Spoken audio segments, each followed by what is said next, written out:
வணக்கம் நண்பர்களே. வாழ்வில் வெற்றி பெற எதை இழக்க வேண்டும்? என்ன எல்லாரும் எதை சேர்க்கணும், எதை அடையணும், அப்போ தான் வெற்றி கிடைக்கும்னு சொல்லுவாங்க. ஆனா நீங்க மாறா எதை இழக்கணும் அப்படின்னு சொல்றீங்களா? ஆமாங்க. நம்ம வாழ்க்கையில ஒரு சில விஷயங்கள, ஒரு சில செயல்கள நம்ம புறக்கணிச்சு, அத நீக்கினா நம்மளுடைய வாழ்க்கை மேன்மை அடையும். சரிங்களா? 1000 வருஷத்துக்கு முன்னாடி வாழ்ந்த நம்ம ராமானுஜர் அவருடைய வாழ்க்கை குறிப்பிலிருந்து ஒரு கருத்த நம்ம பாரதி பாஸ்கர் மேடம், அதாவது "சிறகை விரி பற" அப்படின்ற புத்தகத்தில கருத்தா சொல்லியிருக்காங்க. அதுலேருந்து நான் இப்போ உங்களுக்கு சொல்லப் போறேன். அதாவது ராமானுஜர் பார்த்தீங்கன்னா, 72,000 சீடர்கள், 700 சந்நியாசிகள், 72 மடாதிபதிகள் இவங்களெல்லாம் வச்சு கட்டி காத்து மிகப்பெரிய ஒரு மிகப்பெரிய ஒரு நிர்வாகத்தையே நடத்திட்டு இருக்காரு. ரொம்ப சத்தமா, அமைதி இல்லாம, பார்த்தீங்கன்னா, எந்த போட்டி, பொறாமை, எந்த சச்சரவுகள் எதுவுமே இல்லாம ரொம்ப சிறப்பா செயல்படுது. இத கண்ட நம்ம அரங்கநாதனே பார்த்தீங்கன்னா, ராமானுஜர்கிட்ட "இவ்வளவு பேர நீ எப்படி உன்னால சமாளிக்க முடிஞ்சது? எப்படி நீ செயல் திறமையோட எப்படி நீ செய்ற?" அப்படின்னு அரங்கநாதனே கேட்டதாகவும், அதுக்கு ராமானுஜர் "எல்லாம் உங்களுடைய பெயரால் தான், உங்களுடைய பெயரை சொல்வதன் மூலமாகத்தான் நான் எல்லாத்தையுமே செய்ய முடிஞ்சது" அப்படின்னு எந்தவித ஒரு தலகணமும் இல்லாம, ஒரு கர்வமும் இல்லாம ரொம்ப எளிமையா சொல்றாரு.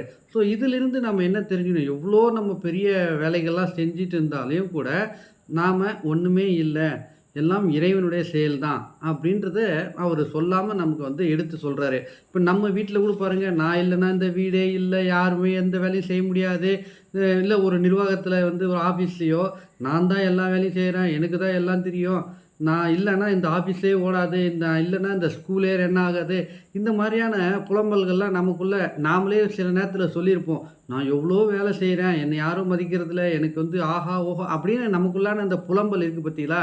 அது நம்ம நெறைய செய்றோன்ற ஒரு கர்வமோ, இல்ல அந்த தலைகனமோ நமக்குள்ளருந்து எடுத்துட்டு, எல்லாம் இறைவனோட செயல். இந்த வேலை கூட இல்லாம எவ்வளோ பேர் இருக்காங்க. ஆனா நமக்கு கிடைச்ச இந்த வேலைய ரொம்ப சிறப்பா செய்யணும். அது மட்டும் தான் நம்மளுடைய கடமையா இருக்கணும். அப்படின்னு ராமானுஜர் கிட்ட இருந்து 1000 வருடத்துக்கு முன்னாடி வாழ்ந்த அவர்கிட்ட இருந்து நமக்கு இந்த ஒரு செய்தி நமக்கு கிடைக்குது அப்படின்னும்போது ஒரு பாக்கியமாவே கருதலாம். சரிங்களா? இதை போல இன்னொரு ஒரு இது மகாபாரதத்தில அர்ஜுனன் மிகப்பெரிய அந்த போரெல்லாம் முடிச்சுட்டு எல்லாம் முடிச்சுட்டு அந்த ஒரு கர்வத்தோட இருக்கிறாரு. எங்க பார்த்தாலும் "ஏய் நான் தான்டா எவ்வளோ பெரிய போர ஜெயிச்சிருக்கேன். லட்சக்கணக்கான பேர நான் வென்றிருக்கேன்." அப்படின்ற ஒரு அந்த தலைகனத்தோட அர்ஜுனன் இருக்கிறாரு. அப்படி இருக்கும்போது ம் இப்போ கண்ணன் கண்ணன பார்க்கறதுக்கு நெறைய சீடர்கள், நெறைய பேர் வராங்க. பார்த்துட்டு போகும்போது அ அர்ஜுனன் கூப்பிட்டாரு. "அர்ஜுனா இங்க வாங்க. இவங்கலாம் அவங்களுடைய ஊருக்கு போறாங்க. வழியில திருடர்கள் ரொம்ப அதிகமா இருக்கிறாங்க. அதனால நீ துணைக்கு போ" அப்படின்னு சொல்றாரு.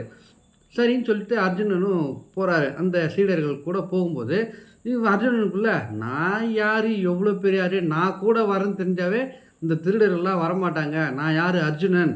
எவ்வளோ பேர் அந்த பாரத போரையே நான் தான் வென்று குடுத்தேன். என்னால தான் அது வெற்றி அடைஞ்சது. அப்படின்ற அந்த மமதையில இவரு பேசிட்டே வரும்போது, கண்ணன் சொன்ன போலயே திருடர்கள்லாம் வராங்க. இப்போ அர்ஜுனன் என்ன பண்றாரு, தன்னுடைய வில்ல எடுத்து எறியும்போது, ஒரு அம்பு கூட இந்த திருடர்கள் மேல படல. எல்லாமே வேஸ்ட்டாவே போயிடுது.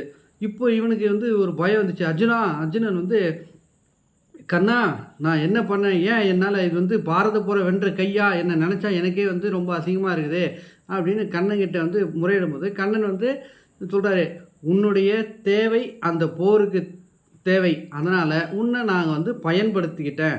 உன்னால், உன் பெயரால் அந்த போர் நடக்க வேண்டும் அப்படின்னு அதனால உன்ன நான் பயன்படுத்திக்கிட்டேன். அந்த போர் முடிஞ்சது. உன்னுடைய தேவை முடிஞ்சது. உன்னுடைய அந்த திறமை, சக்தி, பலம் எல்லாமே திரும்ப பெறப்பட்டது.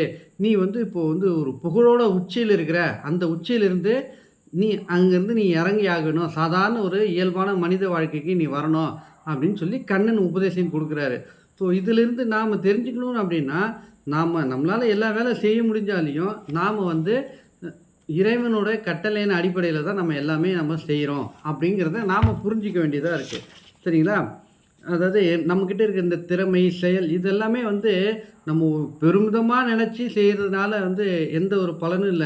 அதனால தேவையில்லாத ஒரு மனக்கசப்பு தான் ஏற்படும். எல்லாமே இறைவனோட ஏன்னா இப்போ ஒரு சில நேரத்தில அந்த பெருமிதத்தில் தோல்வி அடைஞ்சிட்டோம் அப்படின்னா அதை நம்மளால் தாங்க முடியாது. ஸோ எல்லாமே இறைவன் பொறுப்பு அப்படின்னு நாம் விட்டுட்டோம் அப்படின்னா, நாம் வந்து எதுக்குமே அஞ்ச தேவையில்ல, எதுக்கும் பயப்பட தேவையில்ல.